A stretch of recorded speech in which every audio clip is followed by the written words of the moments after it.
उन्नयन विहार पश्चिमी Champaran crash course में आप सबका स्वागत है। विद्यार्थियों, पिछले क्लास में हिंदी विषय के अंतर्गत हम लोग प्रश्न पत्र पर अपनी समझ बनाने का प्रयास किए थे और आशा और पूर्ण विश्वास है कि प्रश्न पत्र पर हमारी समझ बन गई है। तो आज हम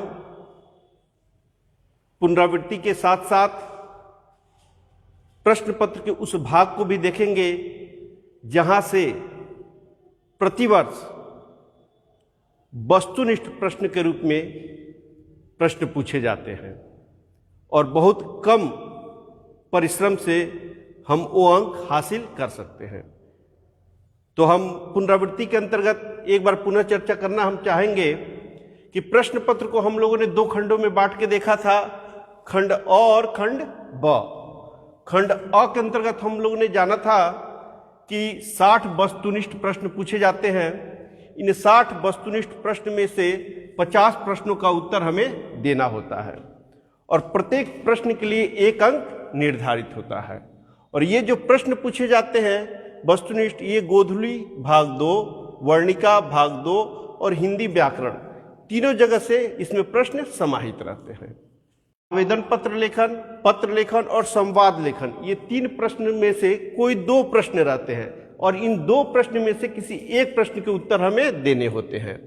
प्रश्न संख्या 5 के रूप में हमने देखा था कि किन्हीं 5 प्रश्नों के उत्तर प्रत्येक लगभग 20 से 30 शब्दों में दे और प्रत्येक के लिए 2 अंक निर्धारित रहते हैं। 5 गुणा 2 बराबर 10, 1 गुणा 5 बराबर 5, इसके लिए 5 अंक निर्धारित रहता है। तो हम लोगों ने खंड के अनुसार प्रश्न की प्रकृति और प्रश्न पर निर्धारित अंक दोनों को जान लिया था। आज की कक्षा में हम लोग वस्तुनिष्ठ प्रश्न के उस भाग को देखेंगे जहां से प्रतिवर्ष प्रश्न पूछे जाते हैं। वो भाग है अनुक्रमणी।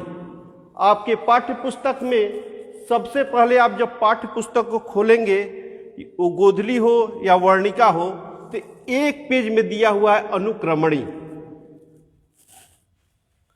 ये गोधली में भी हम देखते हैं, यहां भी दिया हुआ है अनुक्रमणी। इसमें पाठ का नाम, लेखक का नाम और गद्य की विधा की चर्चा की गई रहती है। तो यहां से हम देखते हैं कि प्रश्न किस प्रकार के पूछे जाते हैं। तो विद्यार्थियों, मैंने आपके लिए 3 साल का प्रश्न पत्र लिया है। 3 प्रश्न पत्र मैंने लिया है। एक प्रश्न पत्र है उत्प्रेषण परीक्षा 2020, जो कि अभी आप लोग अपने विद्यालय में आप लोग के विद्यालय में इस एग्जाम का आयोजन किया गया था। और 2 प्रश्न पत्र जो है, यह है वार्षिक माध्यमिक परीक्षा 2020 प्रथम पाली और वार्षिक माध्यमिक परीक्षा 2020 द्वितीय पाली। तो इन 3 प्रश्न पत्रों के आधार पर हम प्रश्न का विश्लेषण करेंगे कि अनुक्रमणी से जो प्रश्न पूछे जाते हैं कितने पूछे जाते हैं।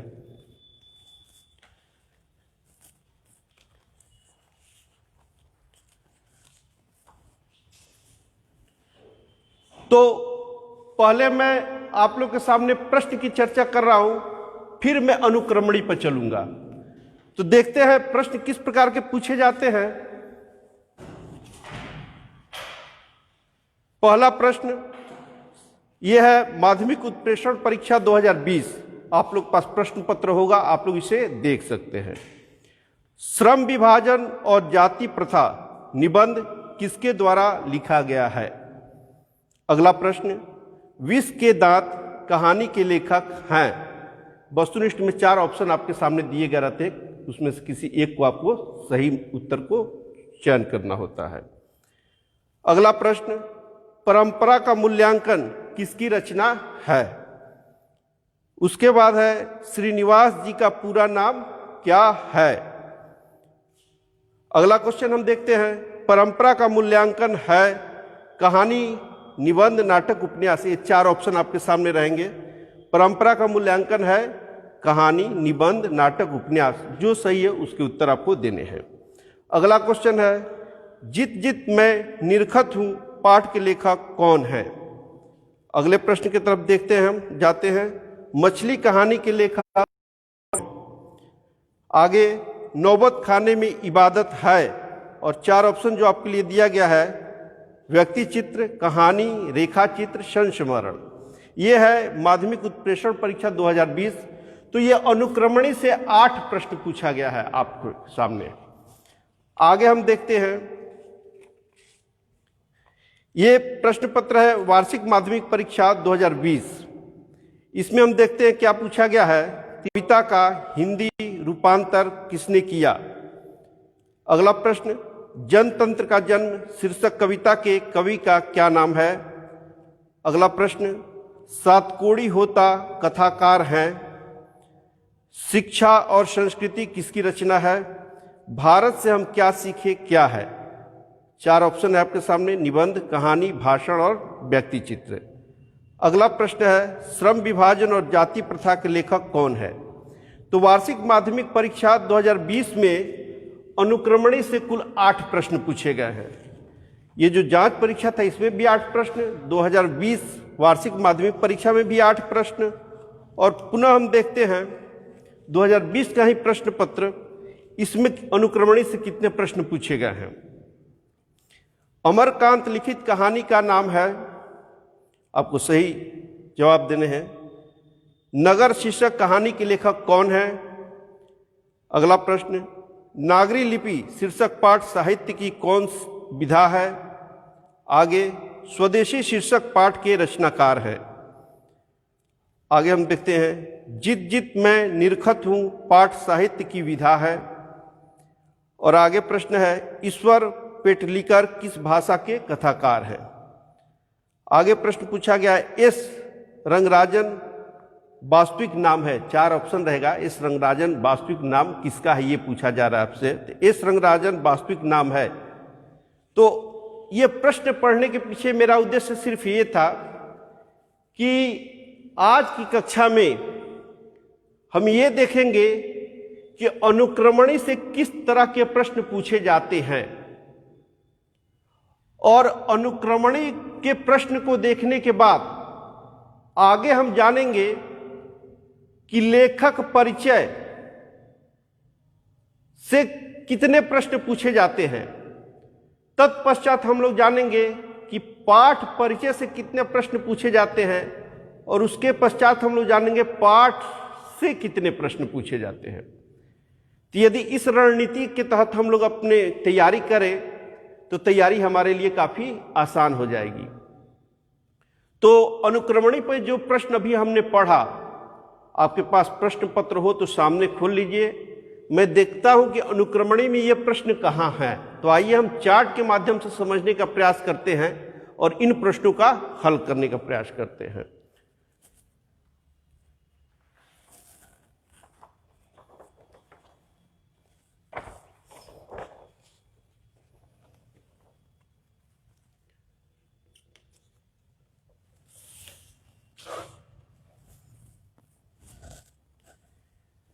तो विद्यार्थियों, जो अभी मैंने प्रश्न पढ़ा पुनः उसको मैं पढ़ रहा हूं और उसका उत्तर हम लोग यहां खोजने का प्रयास करेंगे। इस एक चार्ट से 8-7 प्रश्न आपको मिल जाए तो बहुत अच्छी बात है, और प्रति वर्ष पूछे जाते हैं। ऐसे चार्ट का निर्माण आप स्वयं से भी कर सकते हैं, तो आप ऐसी चार्ट का निर्माण स्वयं से कर लीजिएगा। यदि नहीं कर सकते हैं तो मोबाइल से स्क्रीनशॉट ले लीजिएगा, उसको अपने पास सुरक्षित रखिएगा, और जहां आप अध्ययन करते हैं उसके सामने लगा दीजिएगा। यदि प्रतिदिन एक बार देख भी लेंगे इसको, तब भी आपको ये सारे याद हो जाएंगे। तो मैं पहले प्रश्न की तरफ जाता हूं। श्रम विभाजन और जाति प्रथा निबंध किसके द्वारा लिखा गया? तो ये गद्य खंड का पहला पाठ, ये श्रम विभाजन और जाति प्रथा, ये लिखा किसके द्वारा लिखा गया? तो भीमराव अंबेडकर। इसका उत्तर हम यहां प्राप्त हो गया, कहीं अन्यत्र जाने की जरूरत नहीं है। दूसरा जो प्रश्न पूछा गया है, विष के दांत कहानी के लेखक हैं। तो हम इसमें आएंगे कि विष के दांत पाठ की तरफ। विष के दांत कहानी के लेखक हैं नलिन बिलोचन शर्मा। इसका भी उत्तर हमें यहां प्राप्त हो गया। एक चार्ट में आप सारे उत्तर को पालेंगे, कहीं अन्यत्र जाने की जरूरत नहीं है। परंपरा का मूल्यांकन किसकी रचना है? तो हम आएंगे, परंपरा का मूल्यांकन किसकी रचना है? यहां देखेंगे सामने रामविलास शर्मा, परंपरा का मूल्यांकन रामविलास शर्मा। आगे हम देखेंगे श्रीनिवास जी का पूरा नाम क्या है? तो ये वर्णिका से पूछा गया है। वर्णिका भाग 2 हमें पढ़ने हैं। इसमें दही वाली मंगमा जो पाठ है कन्नड़ भाषा में और हिंदी में अनुवाद के रूप में हमारे सामने है, उसी के लेखक है श्रीनिवास जी। तो श्रीनिवास जी का पूरा नाम है मास्ती वेंकटेश अयंगार, मास्ती वेंकटेश अयंगार। तो इस प्रश्न का उत्तर भी हमें यहां प्राप्त हो गया। श्रीनिवास जी का पूरा नाम क्या है? परंपरा का मूल्यांकन है। इसमें ये प्रश्नकर्ता आपसे जानना चाहता है कि परंपरा का मूल्यांकन है मतलब ये गद्य की कौन सी विधा है। तो जब हम यहां जाएंगे परंपरा का मूल्यांकन ये कौन गद्य की विधा है, हर के सामने लिख दिया गया है। तो यहां हम देखेंगे परंपरा का मूल्यांकन गद्य की निबंध विधा है। इसका भी उत्तर हमें प्राप्त हो गया कि परंपरा का मूल्यांकन निबंध विधा है। अगले प्रश्न की तरफ जाते हैं हम।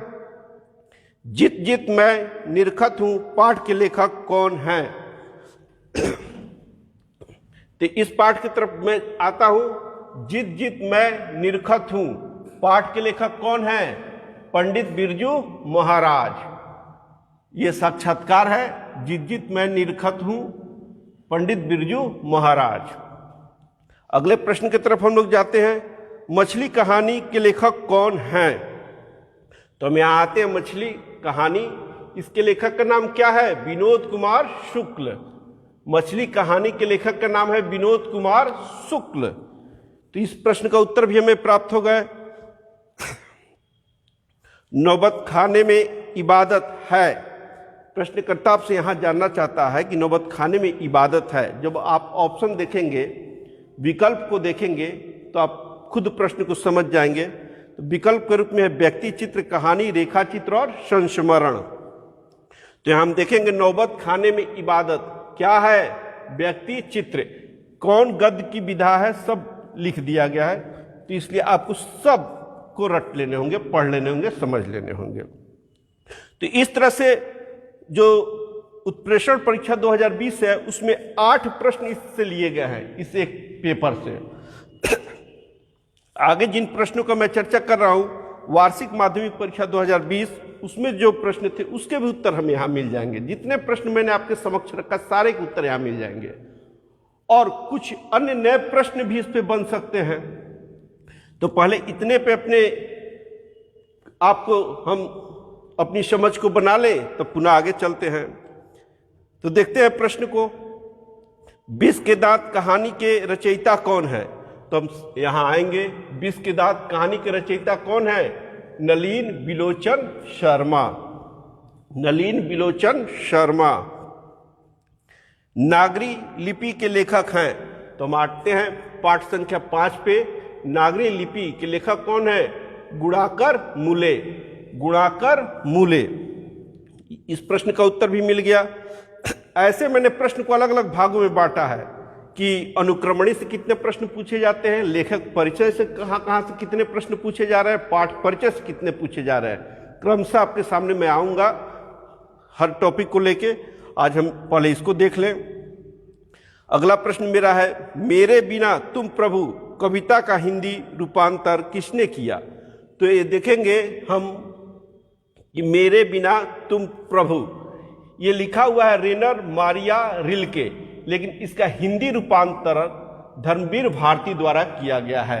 जब आप अपनी पुस्तक को देखेंगे वहाँ ये है, कहीं अलग से मैं नहीं लाया हूँ। पुस्तक पाठ्य पुस्तक से ही जो संकलन है उसको मैंने पाठ्य पुस्तक से ही संकलित किया है। तो मेरे बिना तुम प्रभु रेनर मारिया रिल्के इन्होंने लिखा है और इसका हिंदी रूपांतर धर्मवीर भारती ने किया है। जनतंत्र का जन्म शीर्षक कविता के कवि का क्या नाम है? तो यहाँ हम आएंगे जनतंत्र का जन्म। जनतंत्र का जन्म, इसके कवि कौन है? रामधारी सिंह दिनकर। सातकोड़ी होता कथाकार है। ये यहाँ आपसे जानना चाह रहा है कि सातकोड़ी होता जो है किस भाषा के कथाकार हैं। तो यहाँ हम देखेंगे सातकोड़ी होता उड़िया भाषा के, जो ढहते विश्वास है ये मूल रूप से उड़िया भाषा में ये पाठ है, लेकिन इसका हिंदी रूपांतर बाद में किया गया है, जो हिंदी रूपांतर के रूप में हम लोग के सामने है। और उड़िया भाषा में इसको लिखा था सातकोड़ी होता ने। तो सातकोड़ी होता किस भाषा के कथाकार है? उड़िया भाषा के कथाकार हैं। शिक्षा और संस्कृति किसकी रचना है? तो हम आएंगे, शिक्षा और संस्कृति किसकी रचना है? महात्मा गांधी की। शिक्षा और संस्कृति किसकी रचना है? महात्मा गांधी की। भारत से हम क्या सीखे? क्या है? भारत से हम क्या सीखे? क्या है? मतलब गद्य की कौन सी विधा है? तो ये गद्य की कौन सी विधा है? भाषण। ऑप्शन के रूप में भी दिया गया, विकल्प के रूप में भी आपके सामने है, निबंध, कहानी, भाषण, व्यक्ति चित्र। तो हमारा जवाब क्या होगा? भारत से हम क्या सीखे? क्या है? भाषण। आगे प्रश्न है, श्रम विभाजन और जाति प्रथा के लेखक कौन है? ये प्रश्न रिपीट हुआ है। श्रम विभाजन और जाति प्रथा के लेखक भीमराव अंबेडकर हैं। तो ये प्रश्न यहां भी 8 प्रश्न यहां से भी हैं। फिर आगे देखते हैं दूसरे प्रश्न पत्र को। इसमें भी अनुक्रमणी से 7 प्रश्न को समाहित किया गया है, इसलिए इस पे हमें ज्यादा जोर देने की आवश्यकता है। तो आगे देखते हैं हम क्या है। अमरकांत लिखित कहानी का नाम है। तो अमरकांत जी द्वारा लिखित कहानी का नाम क्या है? तो अमरकांत जी द्वारा लिखित कहानी का नाम क्या है? बहादुर। बहादुर। यहाँ लेखक के नाम से पूछा जा रहा है, तो अमरकांत लिखित कहानी का नाम है बहादुर। इसका भी जवाब मिल गया हमको। नगर शीर्षक कहानी के लेखक कौन है? तो नगर शीर्षक कहानी के लेखक कौन है? ये वर्णिका से लिया गया है। तो नगर शीर्षक कहानी के लेखक सुजाता। कौन है? सुजाता। आगे एक और प्रश्न आपसे पूछा जाएगा इससे संबंधित, उसकी चर्चा मैं करूंगा।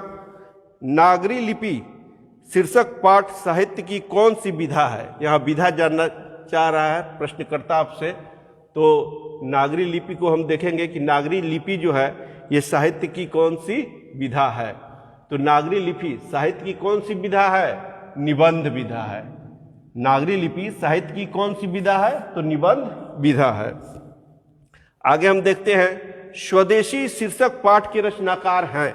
तो हम आएंगे कविता में। स्वदेशी पाठ के रचनाकार कौन है? प्रेम घन। स्वदेशी पाठ के रचनाकार कौन है? प्रेम घन। सारे प्रश्न के उत्तर हमें यही मिल जाएंगे।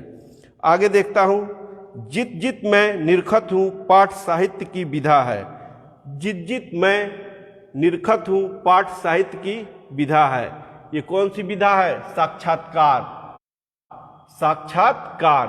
सारे जवाब हमारे यहाँ है, इसको याद कर लेने की जरूरत है। ईश्वर पेटलिकर किस भाषा के कथाकार हैं? यहां से भी खूब प्रश्न पूछा जा रहा है कि ये किस भाषा का कथाकार है। इसे हमें पढ़ लेना चाहिए, इसे जान लेना चाहिए। 5-6 पाठ है, पांचों को हम जान जाएंगे, पांचों लेखक के विषय में जान जाएंगे, उनके जीवन परिचय के बारे में जान जाएंगे। तो ईश्वर पेटलिकर किस भाषा के कथाकार हैं? तो गुजराती भाषा के कथाकार हैं। आगे हम देखते हैं, एस रंगराजन वास्तविक नाम है। तो ये हमने देखा था कि नगर किस भाषा में है? तमिल भाषा में सुजाता।